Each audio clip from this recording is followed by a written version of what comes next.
দৃশ্য দেখে সহ্য করতে পারেন নাই, দৌড়ায় এসে ভাইয়ের জেসিমের দিকে পাশে দাঁড়িয়ে মদিনার দিকে তাকায় কান্দার ডেকে বলে, ইয়া মুহাম্মাদা,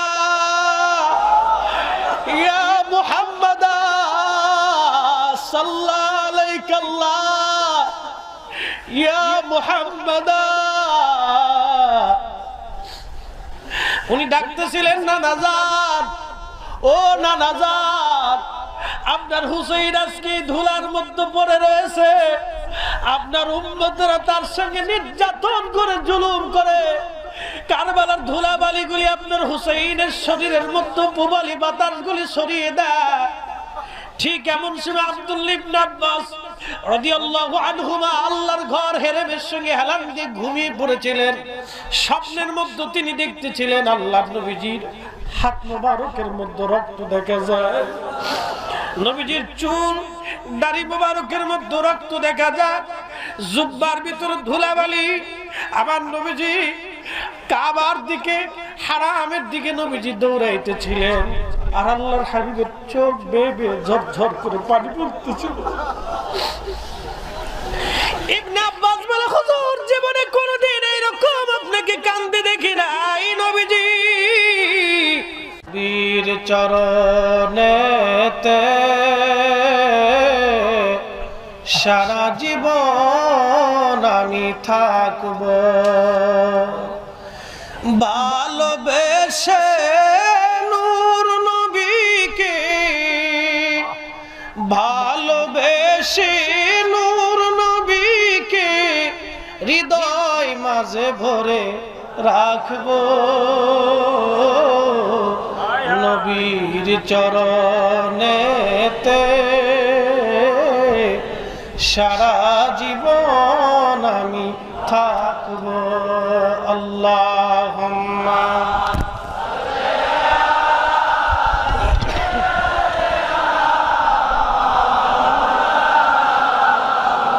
মুহাম্মাদ ওয়ালা মাওলানা। সঙ্গে ভাইরা, আমি শাহাদায়ে কারবালার দিকে ফিরে যাব, দিল ও মনটাকে নরম করে দিবেন। খোদার কসম করে বলি, সারা জীবন যদি ইবাদত করেন আল্লাহর দরবারে, মঞ্জুর হওয়ার কোনো গ্যারান্টি নাই। কিন্তু নবীর মহব্বতে, আহলে বাইতের ভালোবাসায় চোখের পানি পড়তে দেরি হবে, জীবনের গুনাহগুলি মাফ হতে দেরি হবে না। ভালোবেসে নূর নবীকে, ভালোবেসে নূর নবীকে হৃদয় মাঝে ভরে রাখব, নবীর চরণেতে সারা জীবন আমি থাকব। আসেন না না বন্ধুগণ, গভীর মনোযোগ। হযরত আলী রাদিয়াল্লাহু আনহু সিফফিনের দিকে রওনা করলেন।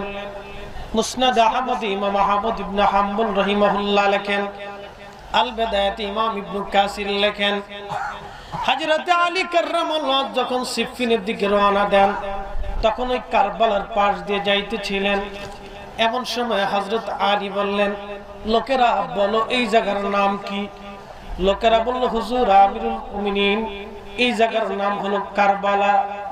তখন হযরত আলী রাদিয়াল্লাহু আনহু দাঁড়িয়ে গেলেন, বললেন, কারবালা, কার শব্দের অর্থ হলো বিপর্যয়, বালা মানে মুসিবত। হযরত আলী এখানে দাঁড়ায় গেলেন। দাঁড়ায় যাওয়ার পরে তখন তিনি উচ্চ স্বরে বলতেছিলেন, হে আবু আব্দুল্লাহ ধৈর্য ধরো, হে আবু আব্দুল্লাহ ধৈর্য ধরো। মানে ইমাম হুসাইনকে উদ্দেশ্য করে বলতেছিলেন, তুমি এখানে ধৈর্য ধরো, এইখানে ধৈর্য ধরো। উনার খাদেম ছিলেন হযরত ইয়াহইয়া রাহিমাহুল্লাহ, ডেকে বলে, আমিরুল মুমিনিন, আপনার এই রূপক কথাটা তো বুঝলাম না। আমিরুল মুমিনিন বলে, শোনো ইয়াহইয়া, একদিন আমি হুজরা শরীফের মধ্যে প্রবেশ করে দেখি আমার নবীজি বসে বসে কাঁদতেছে। জিজ্ঞেস করলাম, ইয়া রাসূলুল্লাহ কাঁদেন কেন? নবীজি ডাক ডাক আলী রে, কিছুক্ষণ আগে জিব্রাইল এসে আমার কাছ থেকে চলে গিয়েছে। জিব্রাইল বলেছে আমার হুসাইন নাকি কারবালা নির্মম ভাবে শহীদ হবে। আমি আমার হুসাইনের শাহাদাতের ওই জমিনের রক্ত মাখা সেই লাল মাটিগুলি চেয়েছি। জিব্রাইল ওই কারবালা থেকে মাটি এনে আমার কাছে দিয়েছে। আমি নবী ওই নাকের মাটির সুঘ্রাণ ভুলে নিয়েছি। আমি আমার আওলাদের মায়া কান্দির আলী। নবী কান্দে। হযরত আলী বলতেছিলেন, ইয়াহইয়া রে, আমি আমার নবীর জবান থেকে শুনেছি এইখানে আমার হুসাইন নির্মম ভাবে শহীদ হবে।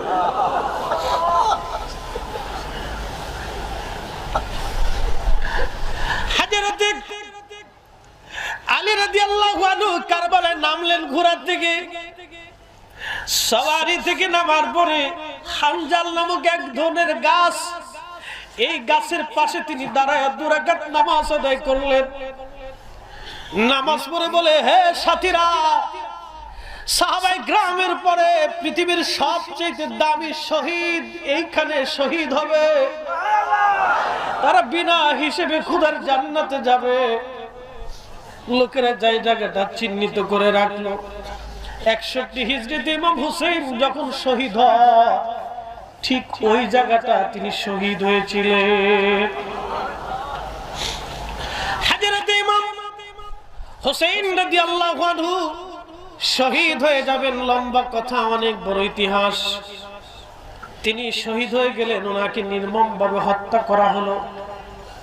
হত্যা করে ক্ষান্ত হয় নাই, ওনার মাথা মোবারকটাকে আলাদা করে ফেলে দেওয়া হলো।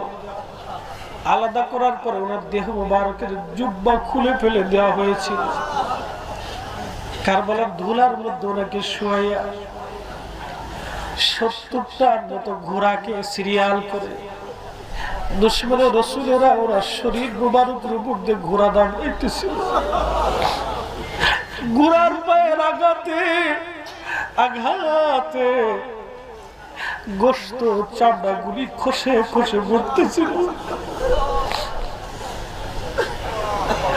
হযরত যায়েনব দৃশ্য দেখে সহ্য করতে পারেন নাই, দৌড়ায় এসে ভাইয়ের জেসিমের দিকে পাশে দাঁড়িয়ে মদিনার দিকে তাকায় কান্দার ডেকে বলে, ইয়া মুহাম্মাদা, ইয়া মুহাম্মাদা সাল্লাল্লাহু আলাইহি আল্লাহ, ইয়া মুহাম্মাদা। উনি ডাকতেছিলেন, না নাজাত, ও না নাজাত, আপনার হুসাইন আজকে ধুলার মধ্যে পড়ে রয়েছে।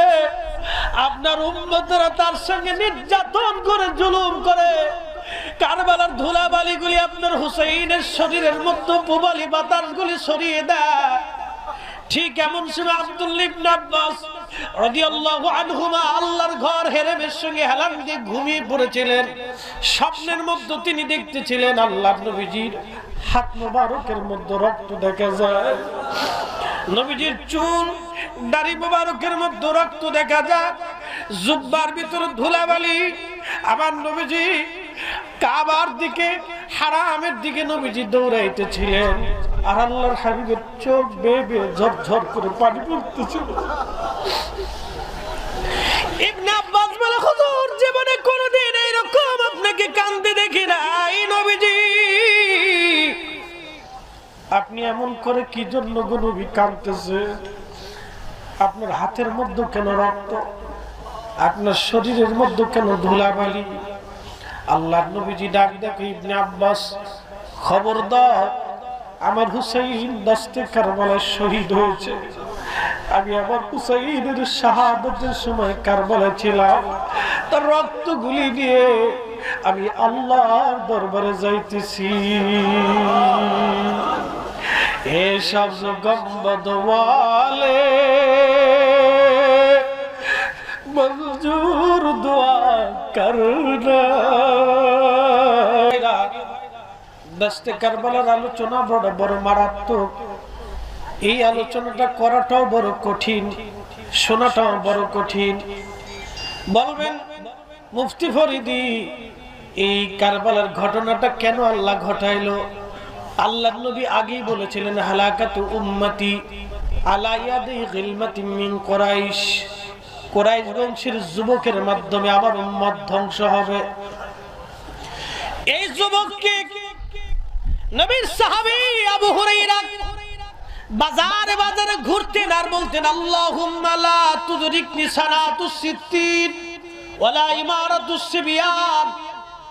আবু হুরায়রা রাদিয়াল্লাহু আনহু বলে, আল্লাহ 60 হিজরির ওই যুবকের ওই বাদীর শাসন এর ফিতনা থেকে তুমি আমাকে বাঁচাও, তার ফিতনা থেকে তুমি আমাকে বাঁচাও। 60 হিজরির সেই শাসকের নাম হলো ইয়াজিদ।